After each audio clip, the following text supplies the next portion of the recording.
মা ইলিশ সংরক্ষণে চলমান সরকারি নিষেধাজ্ঞা অমান্য করে পদ্মা নদীতে মাছ ধরার অপরাধে শরীয়তপুরে এখন পর্যন্ত ১৭ জেলেকে আটক করা হয়েছে। ৪ অক্টোবর থেকে জাজিরা ও গোসাইরহাট উপজেলার পদ্মা নদীতে অভিযান চালিয়ে তাদের আটক করা হয়। গোসাইরহাট ও জাজিরা উপজেলা ভূমি সহকারী কমিশনার ভ্রাম্যমাণ আদালতের নির্বাহী ম্যাজিস্ট্রেটগণ দণ্ডাদেশ প্রদান করেন। ইলিশের প্রধান প্রজনন মৌসুমে মা ইলিশ সংরক্ষণের জন্য অভিযানে ৬০,০০০ মিটার কারেন্ট জাল এবং ৩০ কেজি মা ইলিশ জব্দ করা হয়। শরীয়তপুর জেলার পদ্মা নদী বিস্তৃত গোসাইরহাট, ভেদরগঞ্জ, নড়িয়া এবং জাজিরায় এখন পর্যন্ত মোট ৭১টি অভিযান পরিচালনা করেছেন প্রশাসন।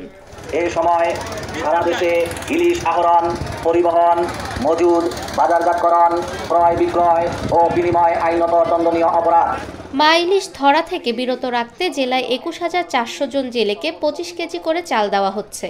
এরপরেও মা ইলিশ ধরা থেকে বিরত রাখা যাচ্ছে না তাদের। প্রতিনিয়তই জাল এবং নৌকা নিয়ে নেমে যাচ্ছে নদীতে। নদীর পাড়ের বিভিন্ন জায়গায় বিক্রি হচ্ছে ইলিশ মাছ।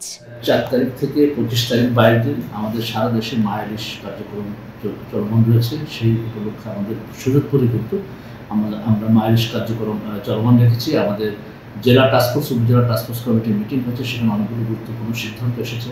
প্রথম সিদ্ধান্ত এসেছে, আসলে সরকার নিষেধাজ্ঞা জারি করেছে, আমাদের সবাইকে মানতে হবে।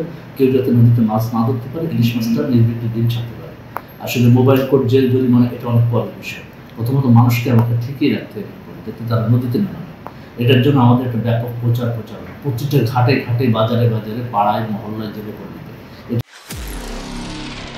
নিরপেক্ষ, সত্য প্রকাশে আপোষহীন।